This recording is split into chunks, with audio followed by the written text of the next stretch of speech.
إن الحمد لله نحمده ونستعينه ونستغفره ونعوذ بالله من شرور أنفسنا وسيئات أعمالنا من يهده الله فلا مضل له ومن يضلل فلا هادي له وأشهد أن لا إله إلا الله وحده لا شريك له وأشهد أن محمدا عبده ورسوله أما بعد فإن خير الحديث كتاب الله وخير الهدي هدي محمد صلى الله عليه وسلم وشر الأمور محدثاتها وكل محدثة بدعة وكل بدعة ضلالة وكل ضلالة في النار. أعوذ بالله من الشيطان الرجيم. بسم الله الرحمن الرحيم. يا نساء النبي لستن كأحد من النساء إن اتقيتن فلا تخضعن بالقول فيطمع الذي في قلبه مرض وقلن قولا معروفا وقرن في بيوتكن ولا تبرجن تبرج الجاهلية الأولى وأقمنا الصلاة وآتينا الزكاة وأطعنا الله ورسوله إلى آخر الآيات. قال النبي صلى الله عليه وسلم ليس منا من ضرب الخدود وشق الجيوب ودعا بدعوى الجاهلية. رواه البخاری وغیرہ. برادران اسلام، دینی اور ملی بھائیوں، نوجوان دوستوں، بابر بزرگوں، قابل احترام ماں اور بہنوں، عزیز بچوں،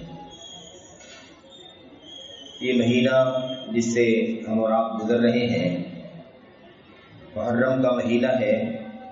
اسلامی سال کا، ہجری سال کا پہلا مہینہ، اور اس مہینے کی جو عظمت ہے، اس کا جو مقام ہے اللہ کے کلام، اللہ کے نبی صلی اللہ علیہ وسلم کے فرمان میں، اس کی روشنی میں ہمیں بہت ساری ہدایات اور بہت ساری تعلیمات ملتی ہیں. ہمیں چاہیے کہ اس کی رعایت کرتے ہوئے اس مہینے کو گزاریں، اور اسی کے ساتھ ساتھ اس مہینے کا اور اس کی عظمت، اس کی حرمت کے ساتھ ساتھ جو کچھ پیغام ملتا ہے، اس پیغام کو سال کے بقیہ مہینوں میں بھی ہمیں اپنے ساتھ رکھنا چاہیے اور اس کی پاسداری، اس کی رعایت کرنی چاہیے. اس مہینے کے بارے میں سب سے زیادہ اہم اور خاص بات یہ ہے کہ اللہ کے نبی صلی اللہ علیہ وسلم نے اس مہینے کی فضیلت اور اس کا مقام بیان کرتے ہوئے ارشاد فرمایا. صحیح مسلم کی روایت کے اندر آپ نے بیان فرمایا وَأَفْضَلُ الصِّيَامِ بَعْدَ رَمَضَانَ صِيَامُ شَهْرِ اللَّهِ الْمُحَرَّمِ. رمضان کے مہینے کے بعد سب سے زیادہ فضیلت والا روزہ اللہ کے مہینے محرم کا روزہ ہے. مہینہ تو محرم بھی اللہ تبارک و تعالیٰ کا ہے.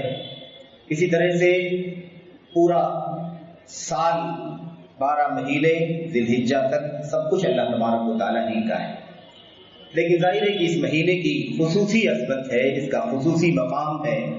حرمت کے اعتبار سے اس کا مقام اتنا اونچا ہے کہ اللہ کے نبی صلی اللہ علیہ وسلم نے اسے اللہ کا مہینہ قرار دیا.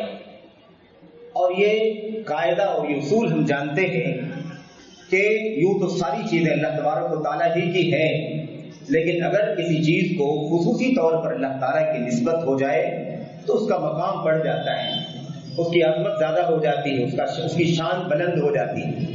اللہ تبارک و تعالیٰ کے اس روئے زمین پر جتنی بھی مسجدیں ہیں سب اللہ تبارک و تعالیٰ کی مسجدیں ہیں، اللہ تبارک و تعالیٰ کے گھر ہیں.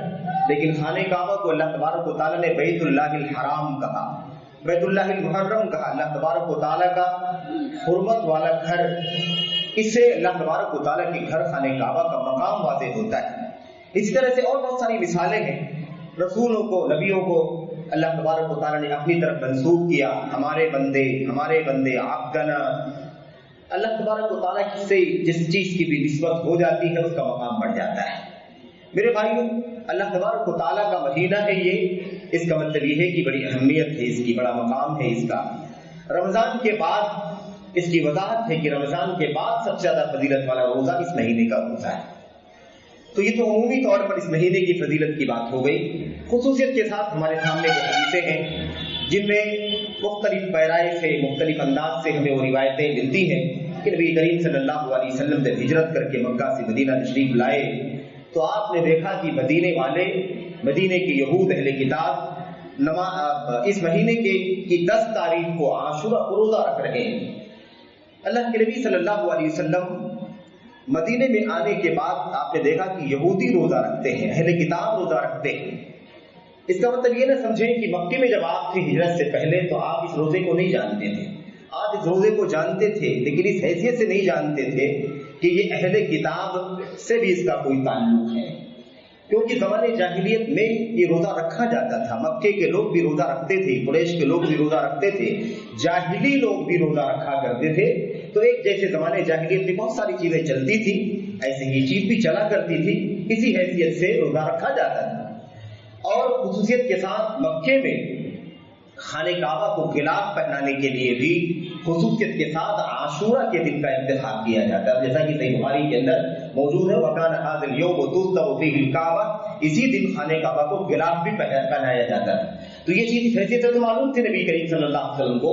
زمانے جاہلیت میں لوگ اس دن کا روزہ رکھتے ہیں اور اس کی بڑی اہمیت ہے اور اس دن خانہ کعبہ کو غلاف پہنایا جاتا ہے. لیکن جب آپ مدینہ تشریف لائے تو آپ نے دیکھا کہ ایک آسمانی کتاب حضرت موسیٰ علیہ السلام پر اترنے والی کتاب تورات کے ماننے والے، موسیٰ علیہ السلام کے ماننے والے اس دن کا روزہ رکھتے ہیں. تو آپ نے سمجھا کہ شاید اس کی کوئی شرعی حیثیت بھی ہے، آسمانی دین کا حصہ ہے یہ. اور جب صحابہ کرام کے ذریعے سے پتہ لگوایا، معلوم کیا، تو پتہ چلا کہ یہودیوں نے بتلایا کہ یہ بڑا مبارک دن ہے. بعض روایتوں میں ھذا یوم صالح، یہ بہت اچھا دن ہے، نیک دن ہے. بعض روایتوں میں ھذا یوم عظیم، یہ بڑی عظمت والا دن ہے. یہ ھذا یوم نجى اللہ فیہ موسیٰ وقومہ من فرعون وقومہ، آج کا بھی یہ دن ہے. اس دن کو یہ عظمت حاصل ہے، یہ مقام حاصل ہے.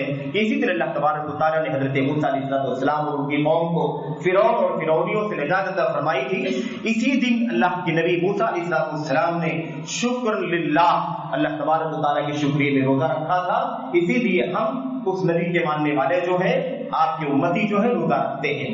اللہ کے نبی علیہ السلام نے بھی بات سنی اور آپ کو پتا چلا کہ اس کی حیثیت تو یہ ہے کہ یہ آسمانی دین کا حصہ ہے. اور حضرت موسیٰ علیہ السلام جو نبی ہے اللہ تبارک و تعالیٰ کے برگزیدہ نبی ہے اور میرے بھائی ہیں، کیونکہ نبی کا بھائی ہوا کرتا ہے. انبیاء اخوۃ لعلات، انبیاء جو ہوتے ہیں وہ اللہ کی بھائی ہوتے ہیں. اللہ کے نبی علیہ السلام نے فرمایا دینہم واحد و شرائعہم شتیٰ، ان کا دین، ان کا عقیدہ ایک ہے اور ان کی شریعتیں مختلف ہیں. یہی حیثیت، اتنی سی بات ہے، اس لیے وہ ہمارے بھائی ہیں. اور اللہ کے نبی علیہ السلام نے فصامہ وامر بصیامہ، آپ علیہ السلام نے خود بھی عاشورہ کا روزہ رکھا اور اس کے اور اپنے صحابہ کو بھی حکم دیا کہ وہ بھی روزہ رکھیں. سب لوگ روزہ رکھتے تھے، مرد روزہ رکھتے تھے، عورتیں روزہ رکھتی تھی، حتیٰ کہ بچوں کو بھی روزہ رکھوایا جاتا تھا. ظاہر ہے کہ ہجرت کا پہلا سال تھا اور ابھی ماہ رمضان کے روزے فرض نہیں کیے گئے تھے، کیونکہ رمضان کے روزوں کی فرضیت ایک سال کے بعد سن 2 ہجری میں ہوئی، اس سے پہلے کی بات ہے یہ. تو اللہ کے نبی صلی اللہ علیہ وسلم نے روزہ رکھا، صحابہ کرام کو روزہ رکھنے کا حکم دیا. عورتیں اپنے بچوں کو بھی روزہ رکھوایا کرتی تھیں اور روزے کا اتنا اہتمام کیا جاتا تھا کہ بچے جب روتے تھے تو انہیں بلانے کے لیے کھلونے وغیرہ دے دیا جاتا تھا تاکہ وہ اسی میں بہل جائیں اور پھر روزہ مکمل کر لیں. اس طریقے سے بہرحال اس کا معمول تھا. بہرحال تو اصل یہ ہے کہ رمضان کے روزوں کی فرضیت سے پہلے یہ روزہ فرض تھا اور اللہ کے نبی علیہ السلام نے بھی روزہ رکھا اور حکم دیا. اس بات کی دلیل ہے کہ روزہ اس وقت فرض تھا. اور اس کے بعد جب رمضان کے روزے فرض ہوئے تو اللہ کے نبی علیہ السلام نے اس کی فرضیت تو ختم کر دی، لیکن اس کی فضیلت اور اس کی تاکید، اس کا مقام، اس کا درجہ باقی رکھا اور آپ نے اختیاری طور پر چھوڑ دیا کہ جو لوگ بھی روزہ رکھیں گے انشاءاللہ تبارک و تعالیٰ انہیں فضیلت حاصل ہوگی اور ایک سال کے پچھلے ایک سال کے گناہوں کا کفارہ ہو جائے گا. تو اس طریقے سے نبی کریم صلی اللہ علیہ وسلم نے اس چیز کو جو کہ دین اسلام میں اپنی سنت سے شامل فرما دیا، اس لیے اہل اسلام یہ روزہ رکھتے ہیں. ہم اس لیے نہیں رکھتے عاشورہ کا روزہ کہ حضرت موسیٰ علیہ السلام نے رکھا ہے، حضرت موسیٰ علیہ السلام اور ان کی قوم کو نجات ملی تھی اس دن، اس لیے ہم روزہ رکھتے ہیں. نہیں، یہ بات اللہ کے نبی علیہ السلام کے سامنے آئی. ہم تو اللہ کے نبی محمد رسول اللہ صلی اللہ علیہ وسلم کی ایک ایک ادا کی پابند ہیں، آپ کے ایک ایک عمل کے، آپ کے آج کی ایک ایک سنت کے پابند ہیں. آپ نے اگر نہ رکھا ہوتا اور آپ نے اگر حکم نہ دیا ہوتا، آپ نے اس کی مشروعیت نہ بیان کر دی ہوتی تو ہم کہتے اس لیے کہ موسیٰ علیہ السلام کو اور ان کی قوم کو نجات ملی ہے اور موسیٰ علیہ السلام نے شکریہ میں روزہ رکھا تھا. یاد رکھیں کہ کبھی بھی ہم یہ روزہ نہیں رکھتے کیونکہ ہم پابند ہیں محمد رسول اللہ صلی اللہ علیہ وسلم کے. تو خلاصہ اس کا یہ ہے کہ اس طرح کی واقعات سے بھی لوگ استدلال کرتے ہوئے بہت سارے رسم و رواج کو دین میں شامل کرنے کی کوشش کرتے ہیں. اس لیے یہ بات آپ کے سامنے عرض کی جا رہی ہے کہ اس کی کوئی حیثیت نہیں ہے. حیثیت سنت کی ہے جو نبی کریم صلی اللہ علیہ وسلم کے ذریعے سے ہم تک پہنچی ہے اور ہمیں وہ چیز ہم سے آپ سے ملی ہے، اس حیثیت سے ہمیں روزہ رکھتے ہیں. بہرحال میرے بھائیوں، میرے بزرگوں، یہ جو مہینہ ہے محرم کا، اس کی فضیلت کے بارے میں یہ باتیں آپ کے سامنے بار بار آتی رہتی ہیں۔ عاشورہ کے بارے میں اللہ کے نبی علیہ السلام نے خصوصیت کے ساتھ بیان فرمایا کہ دو باتیں خاص طور پر یہاں سمجھنے کی ہے۔ ایک بات یہ ہے کہ اللہ کے نبی علیہ السلام نے خصوصیت کے ساتھ آپ نے بیان فرمایا احتسب علی اللہ سبحانہ وتعالی ان یکفر السنۃ التي قبلہ۔ آپ سے پوچھا گیا کہ عاشورہ کا روزہ جس کی فضیلت جس کے بارے میں آپ بیان کر رہے ہیں، اگر ہم روزہ رکھیں تو اس کی کیا فضیلت ہے، اس کا کیا مقام ہے؟ اللہ کے نبی نے فرمایا مجھے اللہ کی ذات سے یقین ہے کہ اس روزہ رکھنے والے کو اتنا ثواب ملے گا کہ پچھلے 1 سال کے گناہوں یعنی صغیرہ گناہوں کا کفارہ ہو جائے گا۔ جہاں بھی آپ کو ایسی فضیلت کی حدیثیں ملے، خواہ سنت کے روزوں کا مسئلہ ہو یا خواہ رمضان کے فرض روزوں کا مسئلہ ہو یا نماز کی فضیلت کا مسئلہ ہو یا حج بیت اللہ کی فضیلت کا مسئلہ ہو، جہاں جہاں فضیلت میں آپ کو 1 سال کے گناہوں کی کفارہ، 2 سال کے گناہوں کے کفارے کی بات ملے، آپ یقین کے ساتھ یہ مسئلہ سمجھ لیجئے کہ اس سے وہی گناہ معاف ہوتے ہیں جس کا تعلق صغیرہ گناہوں سے ہوتا ہے۔ کبیرہ گناہ ان گناہوں میں نہیں آتے ہیں، کیونکہ روایتوں میں صحیح مسلم اور دیگر کتابوں کے اندر اکثر و بیشتر حدیث میں شرط لگی ہوئی ہے اذا اجتنبت الکبائر، یہ فضیلت گناہوں کی معافی کی فضیلت اس وقت حاصل ہوگی، چھوٹے گناہوں کی معافی کی فضیلت اس صورت میں ملے گی جب کبیرہ گناہوں سے اجتناب کیا جا رہا ہو، بڑے گناہوں سے بچا جا رہا ہو، تب یہ گناہ معاف ہو جائیں گے، ورنہ بڑے گناہ جو ہوں گے وہ ان فضیلتوں کے اندر نہیں آتے ہیں۔ یہ اہل سنت والجماعت کا متفقہ عقیدہ ہے، مختلف احادیث کی روشنی میں، کہ اس سے مراد صغیرہ گناہ ہے، چھوٹے گناہ ہیں۔ بہرحال چھوٹے گناہ کثرت سے واقع ہوتے ہیں، اور انشاءاللہ تبارک و تعالیٰ ایک شخص اللہ تبارک و تعالیٰ کی رضا کے لیے احتساب کے ساتھ نیک نیتی کے ساتھ روزہ رکھ لے تو پچھلے 1 سال کے چھوٹے گناہوں کا کفارہ ہو جائے گا۔ دوسری بات یہ ہے کہ نبی کریم صلی اللہ علیہ وسلم نے ہمیں جو دین اللہ تبارک و تعالیٰ کی طرف سے پہنچایا ہے، اس دین کے اندر ولا اور برا کا عقیدہ موجود رکھتا ہے۔ ولا اور برا کا مطلب کیا ہوتا ہے؟ ولا اور برا کا مطلب ہوتا ہے اللہ تبارک و تعالیٰ کے واسطے دوستی رکھنا اور اللہ تبارک و تعالیٰ کے واسطے دشمنی رکھنا۔ دوستی اور دشمنی اللہ تبارک و تعالیٰ کی رضا کی غرض سے، اللہ تبارک و تعالیٰ کے لیے، اللہ تبارک و تعالیٰ کی خوشنودی کے لیے کسی سے دوستی رکھنی ہے، کسی سے دشمنی رکھنی ہے۔ دوستی دشمنی کی بنیاد انسان کی اپنی ہوس نہیں ہونی چاہیے، اپنی خواہشات نفسانی نہیں ہونی چاہیے، بلکہ محض اللہ تبارک و تعالیٰ کے دین کے لیے، اس کی رضا کے لیے، اس کی خوشنودی کے لیے ہونی چاہیے۔ اسی لیے اللہ کے نبی محمد رسول اللہ صلی اللہ علیہ وسلم نے اس پہلو کو، عقیدے کی اس بنیادی مسئلے کو یہاں بھی عاشورہ کے روزے کے موقع پر بھی مربوط رکھا، اور آپ نے امت اسلام کو اس بات کی تعلیم دی کہ دیکھو عاشورہ کا روزہ تو ہم نے رکھا ہے، رکھنے کا حکم دیا ہے، اور رکھنا ہے، تمہیں فضیلت ملے گی رمضان کے روزوں کے بعد، لیکن خاص طور پر اللہ کے نبی صلی اللہ علیہ وسلم نے بات بیان فرمائی تھی کہ یہودیوں کی مخالفت کرو، اور بہت سارے مسائل ہیں، 1 سے زائد 10 مسائل ہیں جن میں اللہ کے نبی صلی اللہ علیہ وسلم نے امت اسلام کو اہل کتاب یہود و نصارہ کی مخالفت کرنے کا حکم دیا ہے، تاکہ کل وہ تانا نہ دینے لگے یہ دیکھو تم تو نام لیتے ہو اپنے نبی کا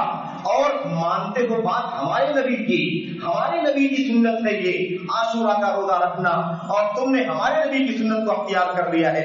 اس طرح کا تانا کبھی اہل کتاب دینے کی ضرورت نہ کرے۔ نبی کریم صلی اللہ علیہ وسلم نے یہاں بھی اس چیز کو محفوظ رکھا، اور آپ نے فرمایا خالق الیہود، یہودیوں کی مخالفت کرو، اور یہودیوں کی مخالفت کیسے ہوگی؟ اللہ کے نبی صلی اللہ علیہ وسلم نے فرمایا لئن بقینا الی قابل لأصومن التاسع، اگر آئندہ سال، جو کہ 10 تاریخ کو بھی یہ پتا چلا تھا نا، 10 تاریخ کو، اور وہ بھی دن نکل چکا تھا، وقت آگے بڑھ چکا تھا، اللہ کے نبی صلی اللہ علیہ وسلم نے یہ فرمایا تھا اس وقت، آپ نے فرمایا تھا جو اب تک کچھ کھا چکے ہیں وہ اب نہ کھائے پیئے، جو لوگ بھی کچھ کھا پی چکے ہیں، ناشتہ کر چکے ہیں، انہیں چاہیے کہ بقیہ دن اب روزے میں گزارے، اور جو لوگ اب تک کچھ نہیں کھائے ہیں انہیں چاہیے کہ روزے کے ساتھ ہی یہ دن مکمل کریں۔ یعنی چونکہ یہ دن شروع ہو چکا تھا، اس لیے موقع جا چکا تھا 9 تاریخ کا، اللہ کے نبی نے فرمایا آئندہ سال اگر ہم زندہ رہیں گے باقی رہیں گے تو انشاءاللہ ہم 9ویں تاریخ کا بھی روزہ رکھیں گے تاکہ یہودیوں کی مخالفت ہو. یہودی یہ نہ کہے کہ ہمارے ساتھ ساتھ روزہ رکھتے ہیں, ہماری سنت پر عمل کرتے ہیں, کیونکہ ہم 10 تاریخ کو نہیں بلکہ 9 اور 10 دونوں کا روزہ رکھتے ہیں. ایسے ہی مسند احمد کی روایت کے اندر, اور اگرچہ اس کے بارے میں تھوڑا سا اختلاف ہے اہل علم کے یہاں, لیکن جو بات زیادہ راجح ہے, زیادہ مسترد اور معتبر ہے, وہ یہی ہے کہ مخالفت کرنے میں 10 کے ساتھ 9 کا استعمال کرنا چاہیے, یعنی 9 تاریخ کو بھی روزہ رکھنا چاہیے, اور اگر کوئی 9 تاریخ کو نہ رکھا ہو تو 10 تاریخ کے ساتھ ساتھ 11 تاریخ کا بھی روزہ رکھ کر کے مخالفت کر سکتا ہے, اور یہی بات زیادہ دلائل کی روشنی میں راجح ہے. اور مخالفت کی ایک تیسری شکل بھی ہے کہ 9 اور 11 دونوں کا اضافہ کر لیا جائے, یعنی 9, 10 اور 11 تینوں تاریخوں میں روزہ رکھا جائے, اس کی بھی گنجائش ہے, اس پر بھی عمل کیا جا سکتا ہے. میرے بھائیوں میرے بزرگوں, اب ان کے بعد اس کے سوا اس ماہ محرم کا اللہ تبارک و تعالیٰ کے دین میں اس ماہ محرم کا ان احکام و مسائل کے علاوہ کسی اور مسئلے سے کوئی تعلق نہیں ہے, کسی اور مسئلے سے کوئی تعلق نہیں ہے. وہ تاریخ جس تاریخ میں حضرت موسیٰ علیہ السلام کو اور ان کی قوم کو اللہ تعالیٰ نے نجات عطا فرمائی تھی, وہ میرے بھائیوں محرم کی 10 تاریخ تو تھی, لیکن وہ کون سا سال تھا, کیا تھا, ہمیں اس کا کوئی پتہ نہیں ہے, ہمیں اس کا کوئی علم نہیں ہے. لیکن اسی محرم کی 10 تاریخ کو اللہ کے نبی محمد رسول اللہ صلی اللہ علیہ وسلم کی وفات کے 50 سال کے بعد, آپ کی وفات کے 50 سال کے بعد, یعنی وفات آپ کی 11 ہجری میں ہوئی اور 50 سال یعنی سن 61 ہجری کا جب محرم الحرام آیا اور 10 تاریخ آئی جس کو ہم عاشورہ کہتے ہیں, اور اس دن تاریخ اسلام کا ایک بہت ہی جاگا واقعہ پیش آیا, ایک سانحہ پیش آیا, اور کربل کی دھرتی پر میرے بھائیو حضرت حسین ابن علی رضی اللہ تعالیٰ عنہما نواسۂ رسول کی شہادت کا واقعہ پیش آیا.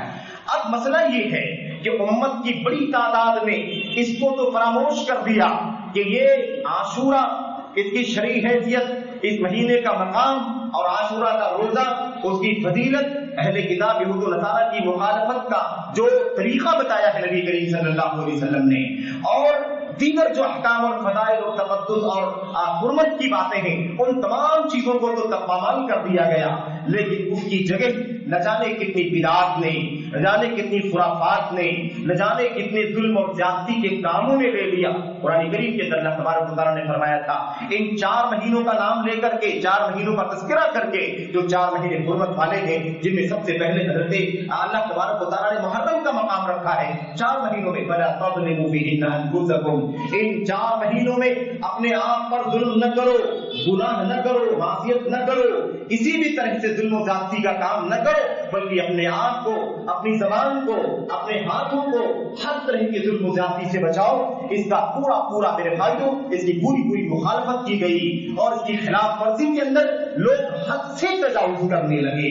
اس سلسلے میں جو بہت ساری باتیں ہیں آپ کے سامنے سب کی سب باتیں نہیں کہی جا سکتی, لیکن چند باتیں جو بڑی اہم ہو سکتی ہے وہ باتیں آپ کو بطور یاد دہانی آپ کے سامنے پیش کی جاتی ہیں. میرے بھائیوں میرے بزرگوں, سن 61 ہجری میں حضرت حسین ابن علی رضی اللہ تعالیٰ عنہ کی شہادت کا واقعہ پیش آیا. حضرت حسین رضی اللہ تعالیٰ عنہ کا مقام, آپ نواسے رسول ہیں, باغ جنت کے پھول ہیں. اللہ کے نبی صلی اللہ علیہ وسلم نے فرمایا تھا حسن اور حسین رضی اللہ تعالیٰ عنہ کے بارے میں, ہما ریحانتان من الدنیا, اللہ کے نبی نے فرمایا تھا من الجنہ, اللہ حسن اور حسین یہ دونوں باغ جنت کے حد درجہ خوشبودار پھول ہیں. اور آپ نے فرمایا تھا اللہم انی احبہما فاحبہما, اے اللہ میں ان دونوں سے بڑی محبت کرتا ہوں, اس لیے تو بھی ان سے محبت فرما. اس طرح کے بڑے فضائل ہیں میرے بھائیوں ان نواسوں کے, اور سیدہ شباب اہل الجنہ, جنتیوں کے جوانوں کے سردار ہوں گے قیامت کے دن. یہ مقام حاصل ہے, یہ منقبت حاصل ہے, اس سے ہمیں کہیں سرے سے ایک ذرہ بھی کوئی انکار نہیں ہے الحمدللہ, بلکہ یہ ہمارا دین ہے, یہ ہمارا عقیدہ ہے, یہ ہمارا منہج ہے کہ ہم آل بیت رسول کو اپنی پیشانیوں پر سجاتے ہیں اور ان کے مقام و مرتبے کو سمجھتے ہیں. ان کی منقبت جیسے بھی اللہ کے کلام کے اندر, اللہ کے نبی کی سنت کے اندر ثابت ہے, اسے اسی طرح سے ثابت کرنا اپنے دین کا, اپنے ایمان کا حصہ سمجھتے ہیں, اور اس میں کسی بھی طرح کے خلل کو ایمان اور عقیدے کا خلل سمجھتے ہیں الحمدللہ. میرے بھائیوں میرے بزرگوں, لیکن ساتھ ہی ساتھ ہمیں یہ بات بھی عرض کرنی ضروری ہے میرے بھائیوں میرے بزرگوں کہ یہ اتنے اونچے مقام کے مالک حضرت حسین اور حضرت حسن رضی اللہ تعالیٰ عنہما, ان کی شہادت کا واقعہ پیش آیا. شہادت کا مقام کتنا اونچا مقام ہے, شہادت کا درجہ کتنا اونچا درجہ ہے. اللہ تبارک و تعالیٰ جسے منتخب کرتا ہے اس مقام کے لیے اسے یہ مقام شہادت عطا فرماتا ہے. ہر ایک کو شہادت کا مقام نہیں مل سکتا. لوگ کتنی بھی کوشش کر لیں یہ مقام اسی کو ملتا ہے جسے اللہ تبارک و تعالیٰ دینا چاہتا ہے. ظاہر ہے کہ شہادت کا یہ مقام ان کے لیے بڑی عظمت کا مقام ہے. اور اگر ظلم ہوتا ہے تو ظلم بھی اللہ تبارک و تعالیٰ کے یہاں میرے بھائیو یاد رکھیں کہ ظلم اور باغی کی سزا اللہ تبارک و تعالیٰ آخرت میں قیامت میں تو دے گا ہی, دنیا میں بھی اس کی سزا اس کو ملتی ہے جو ظلم اور بغاوت اور سرکشی پر آمادہ ہو جاتا ہے. تو ظالموں کو دنیا میں بھی سزا ملی اور ملتی رہے گی, اور مرنے کے بعد قیامت کے دن بھی ان کو ان کی سزا ملے گی جو انہوں نے ظلم اٹھایا ہے, زیادتی کی ہے, ناحق خون بہایا ہے. جیسے بھی جس نے ظلم کیا ہے سب کو اپنے ظلم کی سزا ملے گی. اس میں کوئی شک کی بات نہیں ہے کیونکہ یہ اصول اللہ کے کلام کی, یہ اصول ہے نبی کریم صلی اللہ علیہ وسلم کے فرمان کے. اس میں کوئی شک شبے کی بات نہیں ہے. مسئلہ یہ پیدا ہوتا ہے کہ حضرت حسین رضی اللہ تعالیٰ عنہ کی شہادت کا واقعہ سن 61 ہجری میں پیش آیا. ہم اور آپ جانتے ہیں کہ شہادت سن 61 ہجری میں ہوئی اور آج 1443 ہجری کا محرم ہمارے سامنے. آپ سوچیں کتنی صدیاں گزر گئیں, کتنی دہائیاں گزر گئیں, لیکن آج تک حضرت حسین کی شہادت پر, ان کی وفات پر, جو شہادت کی وفات تھی ان کی وفات پر جو آج بھی میرے بھائیوں ان کی وفات پر جو تعزیہ کیا جا رہا ہے یا تعزیت کیا جا رہا ہے وہ کس قدر خطرناک ہے سنگین. یہ تعزیت کرنا, مرنے والے کی موت پر رونا, گریبان پھاڑنا, گالوں کو پیٹنا, چھری اور بلیڈ سے جسم کو چاک کرنا اور ہائے وائے کے نعرے لگانا اور سچی جھوٹی روایتوں کی بنیاد پر نہ جانے کس کس کو پر لعنت کرنا, نہ جانے کس کس کو گالیاں دینا, یہ کیا ہے میرے بھائی میرے بزرگوں؟ اس کی کیا حیثیت دین اسلام کے اندر؟ ہم اور آپ جانتے ہیں پوری دنیا کے اندر اسلام سے نسبت رکھنے والے اس بات کو جانتے ہیں کہ نبی محترم صلی اللہ علیہ وسلم نے یہ اصول بتلا دیا ہے, کسی شخص کی بھی وفات پر, خواہ وہ قریب ہو, بعید ہو, عزیز ہو, دور کا ہو, کوئی بھی ہو, کسی کی وفات پر 3 دن سے زیادہ سوگ منانا جائز نہیں ہے. 3 دن سے زیادہ کوئی بھی ہو, باپ کی وفات ہو جائے, بیٹی کی وفات ہو جائے, کسی اور زیادہ ماں کی وفات ہو جائے, کسی کی بھی وفات ہو جائے میرے بھائیوں, حتیٰ کہ اگر امت کے پیغمبر محمد رسول اللہ صلی اللہ علیہ وسلم کی وفات ہو گئی, کسی کی بھی وفات پر 3 دن سے زیادہ غم منانا, سوگ کا اظہار کرنا, زبان کے ذریعے سے, کرتوت کے ذریعے سے, ہاتھ پیر کے ذریعے سے, کسی بھی ذریعے سے میرے بھائیوں حرام ہے, جائز نہیں ہے. جائز ہے 3 دن, زیادہ سے زیادہ 3 دن, سوائے عورت کے بیوی کو حکم دیا گیا ہے, یعنی بیوی کو اجازت دی گئی ہے بلکہ حکم دیا گیا ہے کہ وہ 4 مہینے 10 دن تک اپنے شوہر کی وفات پر مطلب غم منائے گی, سوگ منائے گی, اور اس کے بھی اصول و ضابطے بتا دیے گئے ہیں کہ وہ کیسے اپنے غم کا اظہار کرے گی. اس کے دائرے سے باہر نکلنے کی اسے بھی گنجائش نہیں دی گئی ہے. اب آپ سوچیے کہ حضرت حسین کی شہادت کا جو واقعہ پیش آیا 3 دن کے بعد 10 محرم کی تاریخ تھی, وہ 11, 12, 13 تاریخ کو, 13 تاریخ کے بعد امت کے کسی بھی شخص کے لیے حضرت حسین کی شہادت پر کیا غم منانا جائز ہوگا؟ کسی کے لیے بھی دنیا میں کسی کے لیے بھی 3 دن کے بعد غم منانا جائز نہیں ہے. حضرت حسین رضی اللہ تعالیٰ عنہ کی جو زوجہ تھی یا جو ان کے زوجات تھی, ان کے لیے بھی 4 مہینے 10 دن کے بعد کسی بھی صورت میں سوگ منانا, غم منانا جائز نہیں ہوگا. لیکن آپ سوچئے 4 مہینے 10 دن کی بات ہو رہی ہے, ہزاروں سال گزر چکے, 14 صدی میرے بھائیوں. آج آپ سوچئے 1443 کا محرم ہے اور اس وقت بھی سوگ اس سے بھی کہیں زیادہ دھوم دھام سے منایا جاتا ہے. اس کی کیا شرعی حیثیت ہے؟ اس کی شرعی حیثیت یہ ہے کہ حرام ہے, اس کی کوئی گنجائش نہیں ہے. اللہ کے نبی محمد رسول اللہ صلی اللہ علیہ وسلم نے فرمایا لیس منا من ضرب الخدود وشق الجيوب وذهب دعوى الجاهليه, اس شخص کا ہمارے دین سے کوئی تعلق نہیں ہے جو سوگ منانے کی وجہ سے, غم ظاہر کرنے کی وجہ سے اپنے گریبان پیٹے, اپنے گریبان چاک کرے, اپنے گالوں پر رخساروں پر تماشے مارے یا بین کرے یا زمانے جاہلیت کی ہائے وائے پکارے, اس کی کوئی گنجائش نہیں. ایسا کرنے والے اللہ کے نبی نے فرمایا لیس منا,